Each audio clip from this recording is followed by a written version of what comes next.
Karya Sang Penolong. Sahabat WB, Korintus adalah sebuah kota kuno di Yunani. Dalam banyak hal, merupakan kota metropolitan Yunani yang terkenal pada zaman Paulus. Seperti halnya banyak kota yang makmur pada masa kini, Korintus menjadi kota yang angkuh secara intelek, kaya secara materi, dan bejat secara moral. Segala macam dosa merajalela di kota ini yang terkenal karena perbuatan cabul dan hawa nafsu. Paulus mendirikan jemaat Korintus ini selama 18 bulan pelayanannya di Korintus, yaitu pada masa perjalanan misinya yang kedua. Jemaat di Korintus terdiri dari beberapa orang Yahudi dan golongan mayoritas yang bukan Yahudi, yang dahulu menyembah berhala. Setelah Paulus meninggalkan Korintus, berbagai macam masalah timbul di dalam gereja yang masih muda itu, yang memerlukan wewenang dan pengajaran rasulinya melalui surat menyurat dan kunjungan pribadi. Namun, Paulus tidak melayani seorang diri di Korintus. Ada sepasang suami istri, yaitu Aquila dan Priscilla, yang bukan hanya tinggal bersama dengan Paulus, tetapi juga bekerja bersama sebagai tukang kemah atau pembuat tenda. Sahabat WB dapat membacanya dalam Kisah Para Rasul 18 ayat 1 sampai 17.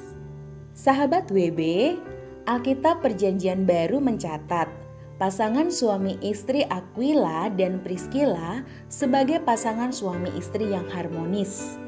Mereka selalu bersama-sama. Dari 5 catatan tentang pasangan suami istri ini, nama mereka selalu disebutkan bersama-sama. Tidak pernah satu kali pun Alkitab menyebut Aquila tanpa Priscilla atau Priscilla tanpa Aquila. Selengkapnya sahabat WB dapat membaca Kisah Para Rasul 18 ayat 1 sampai 3, lalu Roma 16 ayat 3, kemudian 1 Korintus 16 ayat 19 dan 2 Timotius 4 ayat 19. Sahabat WB, adalah hal yang menarik jika kita menempatkan diri dalam kehidupan mereka. Walau Aquila dan Priscilla orang awam, semangat dan kontribusi mereka dalam pelayanan besar sekali. Salah satu penafsir mengatakan, ketika berkumpul dengan Paulus selama 1,5 tahun, Aquila dan Priscilla tidak saja belajar firman Tuhan di bawah bimbingan Paulus, tetapi mereka juga banyak menceritakan keadaan kota Roma dan kebutuhan jemaat Tuhan di sana. Dari cerita-cerita inilah Paulus menjadi sangat terbeban untuk pergi ke Roma. Beban yang kemudian didahului dengan menulis surat Roma. Sejarah gereja kemudian mencatat bahwa Roh Kudus telah memakai surat Roma untuk mempertobatkan banyak tokoh Kristen yang berdampak luas, seperti Agustinus, Martin Luther, John Wesley, Jonathan Edwards, dan lain-lain. Sahabat WB, peran Roh Kudus sangat terasa di dalam dan melalui hidup dan pernikahan pasangan ini. Dari beberapa catatan serta perhatian Paulus kepada mereka, sangat terasa pula betapa kontribusi mereka sangat besar dalam pelayanan kerasulan yang dilakukan Paulus di Korintus, Efesus, dan Roma. Mereka adalah sahabat dekat yang sangat dihormati Paulus. Priscilla dan Aquila dicatat bekerja dengan tekun untuk menguatkan gereja mula-mula.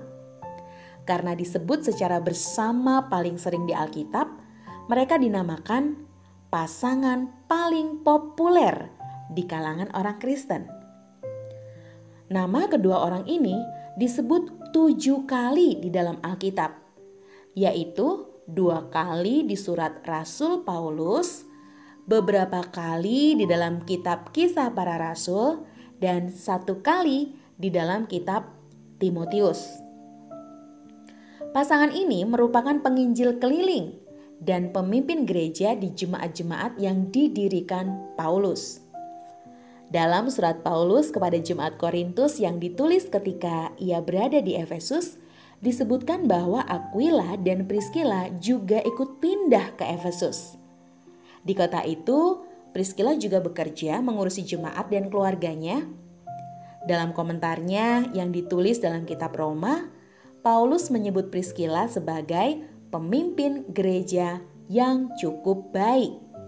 Sahabat WB, yang juga menarik, nama Priscilla atau Priska memiliki makna yang patut dimuliakan. Ternyata Roh Kudus bekerja dan memakai siapapun yang bersedia memberikan diri untuk melakukan kehendak Allah dan memenuhi panggilannya. Priscilla sebagai seorang wanita dan istri memiliki peran besar dalam menolong Aquila, bukan hanya dalam pelayanan pemberitaan Injil, namun juga dalam menjalani kehidupan sehari-hari lewat pekerjaan dan usaha mereka membuat kemah atau tenda. Dapat dibayangkan ya bahwa Priscilla adalah seorang wanita yang punya kemampuan dan kebergantungan kepada tuntunan Roh Kudus dalam perannya yang tidak mudah untuk dijalani. Sahabat WB, belajar dari seorang Priscilla, kita perlu memahami bahwa siapapun diri kita dapat dipakai Tuhan dalam kapasitas dan peran sehari-hari untuk memberitakan Injil dan memuridkan wanita-wanita lain yang hadir dalam hidup kita. Dalam konteks hidup pernikahan dan suami istri, kita dapat belajar dari pribadi Priscilla yang rendah hati dan bersedia mendukung Aquila suaminya.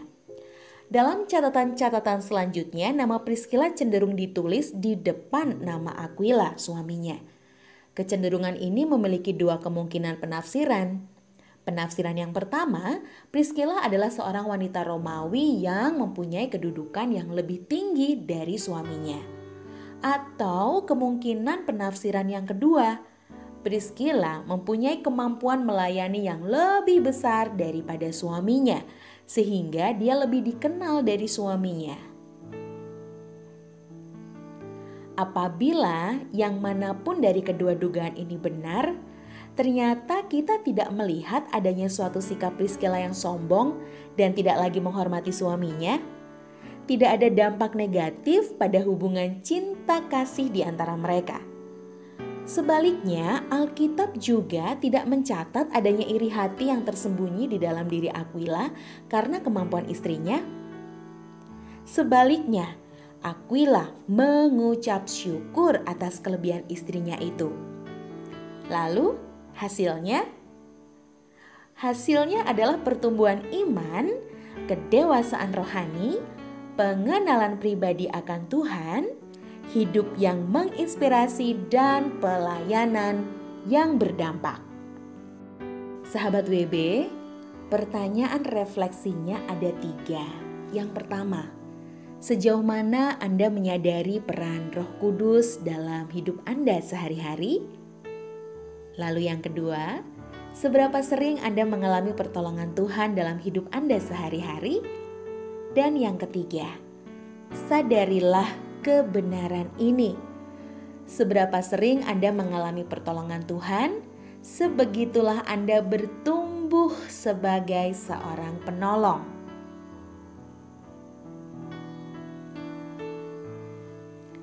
Kisah mengenai karya sang penolong ini bersumber dari Wikipedia dan pengantar Full Life Sabda, Kitab 1 dan 2 Korintus.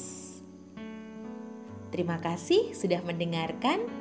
Tuhan Yesus memberkati Anda.